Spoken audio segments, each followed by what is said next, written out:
జనసేనను జాతీయ పార్టీగా మలచాలని పవన్ కళ్యాణ్ నిర్ణయం తీసుకున్నారు. రాష్ట్ర రాజకీయాల్లోనే కాదు, దేశ రాజకీయాల్లో కూడా ప్రభావం చూపే సత్తా తనకుందని ఆయన ధీమా వ్యక్తం చేస్తున్నారు. ఇప్పటికే రానున్న 10 ఏళ్లలో జనసేన జాతీయ స్థాయిలో చక్రం తిప్పబోతుందని ఆయన ప్రకటించారు. ఒక సీటుతో ప్రారంభమైన జనసేన నేడు ప్రభుత్వం ఏర్పాటులో కీలక పాత్ర పోషించే స్థాయికి చేరుకుందని ఆయన చెబుతున్నారు. దేశ రాజకీయాల్లో ప్రధానంగా 2 అలయన్స్లు ఉన్నాయి.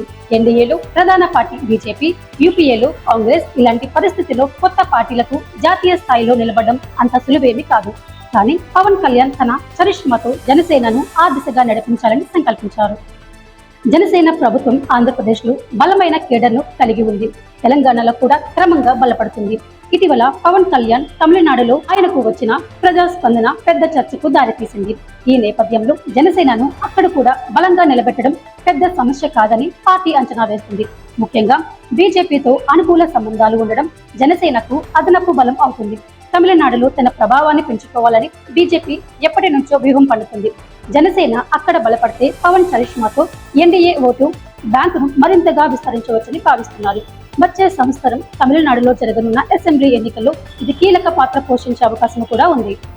ఇక టీడీపీ విషయానికి వస్తే, ఉమ్మడి ఆంధ్రప్రదేశ్లో ప్రభుత్వాన్ని నడిపించినప్పటికీ రాష్ట్ర విభజన తర్వాత పరిస్థితి అంతగా అనుకూలంగా లేదు. తెలంగాణ, తమిళనాడు, కర్ణాటక, ఒడిశాలలో కొంత కేడర్గా ఉన్న రాష్ట్రంలోనే పార్టీ స్థితి బలహీనంగా మారింది. ఈ పరిస్థితుల్లో టీడీపీ జాతీయ స్థాయిలో మళ్లీ ప్రభావం చూపడం కష్టమని రాజకీయ విశ్లేషకులు చెబుతున్నారు.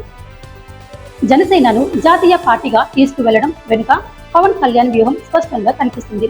దక్షిణాదిలో తన ప్రభావాన్ని విస్తరించడం, బీజేపీ వ్యూహాలకు తోడ్పడడం, స్థానికంగా బలంగా ఉన్న పార్టీలను ముందుకు నడిపించడం అన్ని కలిపి జనసేన భవిష్యత్తులో జాతీయ రాజకీయాల్లో కీలక శక్తిగా ఎదగబోతుందన్న సంకేతాలు కూడా ఇస్తున్నాయి.